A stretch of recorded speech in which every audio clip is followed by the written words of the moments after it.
బెలూచ్కి సంబంధించి తాజా పరిణామాల మీదన పార్థసారథి పొట్లూరు గారికి సంబంధించినటువంటి ఒక కథనం చూద్దాం. బెలూచ్ లిబరేషన్ ఆర్మీ 240 మంది పాకిస్తాన్ ఆర్మీకి చెందిన సైనికుల్ని కాల్చి చంపింది. మొదట 100 మంది తమ వద్ద బందీలుగా ఉన్నారని ప్రకటించిన BLA ఈరోజు 240 మంది పాకిస్తాన్ ఆర్మీకి చెందిన వాళ్ళని కాల్చి చంపామని ప్రకటించింది. పాకిస్తాన్ బట్టలోడ తీసుకొట్టింది BLA. ఈ మాట ఎందుకు అనాల్సి వస్తుంది అంటే, పాకిస్తాన్ సైన్యం చెప్పే అబద్ధాలను ప్రపంచం ముందు అద్దంలో చూపించింది బెలూచ్ లిబరేషన్ ఆర్మీ. BLA ఫైటర్లు పాకిస్తాన్ సైనికులు ఇంట్రాగేట్ చేస్తున్న దృశ్యాలను వీడియో తీసి మరీ వైరల్ చేసింది. నాకైతే కబీర్ బేటి దర్శకత్వం వహించిన కాబూల్ ఎక్స్ప్రెస్ సినిమా క్లైమాక్స్ గుర్తుకొచ్చింది. అబద్ధాల మీద బతికే పాకిస్తాన్ అనే షాడో దేశం చివరి దేశం కనిపిస్తోంది. నీడ ఉంటుంది కానీ దానికి భౌతిక రూపం ఉండదు. పాకిస్తాన్ కూడా అంతే. ISI యాంటీ టెర్రర్ సైనికులు క్వెట్టా దేనికోసం వెళ్ళినట్టు? బెలూచ్ లిబరేషన్ ఆర్మీని తొదముట్టించాలని ప్లాన్ కోసమే కదా. వీళ్ళకి రక్షణగా రెగ్యులర్ ఆర్మీ సైనికులు పంపింది. నిన్న అందరినీ చంపేసింది BLA. కనీసం తమ అధికారులను తమ దేశంలో రక్షించుకోలేని స్థితిలోకి వెళ్ళిపోయింది ISI. 2020 వరకు ISI తన ఫండింగ్తో సోషల్ మీడియాలో ప్రపంచంలోని గూఢచార సంస్థలో ISI అనేది మొసాద్, CIL తర్వాత స్థానం అని ప్రచారం చేసుకునేది. టాప్ 10లో భారత ఉండేది కాదు. మరి ఇప్పుడు ఎలా అయిపోయింది ఏంటి? ఎందుకంటే గత 10 ఏళ్లుగా భారత్లో కాంగ్రెస్ అధికారం లేదు కాబట్టి ఇటు నుండి ఫండింగ్ అయిపోయింది. మరోవైపు అమెరికా నుండి ఫండింగ్ అయిపోయింది. ISI కోసం పాకిస్తాన్లో పనిచేసేవాళ్ళు లేరు. ఉంటే మన దేశంలో ఉండుంటారు. పాకిస్తాన్ అబద్ధం చెప్తోందని అన్ని దేశాల ఇంటెలిజెన్స్ సంస్థలు పసిగట్టేశాయి. ఓ బలమైన శక్తి BLA వెనక ఉండి నడిపిస్తోంది. ఇప్పుడు తాలిబాన్ సహకారం ఉంటుంది ఇక మీదట కూడా. CI ఆపరేషన్ అనడానికి 2 ఆధారాలు కనబడుతున్నాయి. ఒకటి, మహిళలు, చిన్నపిల్లలు, వృద్ధుల్ని మీ మీద మాకు ఎలాంటి ద్వేషం లేదు కాబట్టి మీరు స్వేచ్ఛగా వెళ్ళిపోవచ్చని BLA వదిలేయడం అనేది మొదటి ఆధారం. ఇక రెండవ ఆధారం వచ్చేసి బెలూచిస్తాన్లో చైనా ఎలాంటి ప్రాజెక్టులు చేపట్టకూడదంటూ ఈరోజు ప్రకటన తీవ్రంగా హెచ్చరించింది BLA. నిన్నటి రోజున అన్నది ఈ రోజు నిజమైంది. 40,000 మంది బెలూచిస్తాన్ పౌరులను చంపింది పాకిస్తాన్ సైన్యం ఇప్పటివరకు. ఇక బెలూచ్ మహిళల మీద అత్యాచారం చేసి చంపిన వాటికి లెక్కలేదు. చిన్నపిల్లలను క్రూరంగా కాల్చి చంపింది కన్నతల్ల ముందే. మరోవైపు ఖైబర్ పఖ్తూన్వాలో వారానికి 2 దాడులు జరుగుతున్నాయి కానీ పాక్ సైన్యం వైపు వెళ్ళడం లేదు.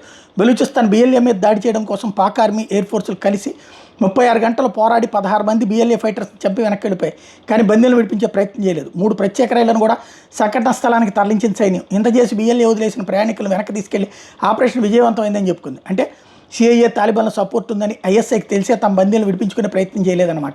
వారం క్రితమే అమెరికా అధ్యక్షుడు తమ సైన్యం కాబూల్ని వదిలిపెట్టి ఆయుధాలను తిరిగి తమకు ఇచ్చేయాలని డిమాండ్ చేసినప్పుడు ఏదో జరగబోతోందని అర్థమైంది. కానీ అది BLA రూపంలో అని ఎవరు అనుకోలేదు. జాఫర్ ఎక్స్ప్రెస్ హైజాక్కి ముందు ఒక ఖైబర్ పఖ్తూన్వాలోకి హెలికాప్టర్, గన్ షిప్స్ లేకుండా పాకిస్తాన్ సైన్యం వెళ్ళేది కాదు. ఎందుకంటే క్లోజ్ ఎయిర్ సపోర్ట్ లేకుండా వెళ్తే ఎవరు ప్రాణాలతో వెనక్కి రాలేరు. ఇప్పుడు బెలూచిస్తాన్లో అదే పరిస్థితి నెలకొంది. BLA మరో ప్రకటన కూడా చేసింది. బెలూచిస్తాన్లోనే కాదు, పెషావర్, లాహోర్లో కూడా వచ్చి దాడులు చేస్తామని. అక్టోబాబాద్లో బిన్ లాడెన్ని దాచిపెట్టి 11 ఏళ్ళు CIAను ముప్పతిప్పలు పెట్టిన ISIకి పాకిస్తాన్ సైన్యానికి ఇప్పుడు BLA రూపంలో బుద్ధి చెప్పాలని చూస్తున్నట్టు కనిపిస్తోంది అమెరికా. చైనా ఇప్పటికే గ్వాదర్ పోర్టుకి తమ సైనికుల్ని కాపలాగా పెట్టుకుంది. ఇప్పుడు మరింత భద్రత పెంచుతుందా లేక గ్వాదర్ పోర్ట్ని ఖాళీ చేసి వెళ్ళిపోతుందా అనేది త్వరలోనే తెలుస్తుంది. గెరిల్లా తరహా దాడులను ఎదుర్కోవడంలో పాకిస్తాన్ ఆర్మీకి ఉన్న అనుభవం BLAకి లేదు. BLA కనుక ఒక తీవ్రమైన దాడి చేస్తే చాలు చైనా వెనక్కి వెళ్ళిపోతుంది. అనుభవం ఉన్న పాకిస్తాన్ ఆర్మీకి సాధ్యం కానీ చైనా సైన్యానికి ఎలా సాధ్యం అవుతుంది? సో డ్రాగన్, ఎలిఫెంట్లు స్నేహపూర్వక నృత్యం చేయాలంటూ చైనా విదేశాంగ మంత్రి వాంగ్ యీ సన్నాయి నొక్కులు నొక్కడం వెనక ఉన్న అర్థం ఇదే. POK కనుక భారత ఆధీనంలోకి వస్తే భారత్తో ఒప్పందం చేసుకుని తన సిపెక్ని కాపాడుకోవాలని చైనా ఆశ. సిపెక్ ప్రాజెక్టు ఉద్దేశం చైనా నుండి సరుకుల రవాణా POK ద్వారా గ్వాదర్ పోర్టుకి చేర్చి అక్కడ నుండి అరేబియా సముద్రం ద్వారా మధ్యప్రాచ్యం, యూరోప్కి రవాణా చేయాలి. అదే గ్వాదర్ పోర్టు పోతే సిపెక్ అనేది వృధా అయిపోతుంది. 2 వైపులా చైనాకి చెక్ పెట్టినట్టు అవుతుంది. చైనాకి తెలిసిపోయింది POK విషయంలో ఏదో జరగబోతుంది. తన ఆక్రమణలో ఉన్న కాశ్మీర్ ప్రాంతాన్ని చచ్చినట్టుగా వదులుకుని భారత్ నుండి అనుమతి తీసుకుని గ్వాదర్ పోర్టుకి వెళ్ళాలి. POK మనకెందుకు అనే వాళ్ళకి విషయం అర్థమైందనుకుంటా. POKలోని గిల్గిట్ బల్టిస్తాన్ నుండి ఆఫ్ఘనిస్తాన్కి దారి ఉంది. దాన్ని అభివృద్ధి చేస్తే మధ్య ఆసియా దేశాలకి మన ఎగుమతులు సులభంగా జరుగుతాయి. POK భౌగోళిక స్వరూపం, అక్కడ సంస్కృతి ఎలా ఉంటుందో అలాగే భారత్కు వచ్చే కష్ట నష్టాలు ఏంటో తెలుసుకునే సమయం వచ్చింది. కాబట్టి వాటిని తెలుసుకునే ప్రయత్నం చేద్దాం.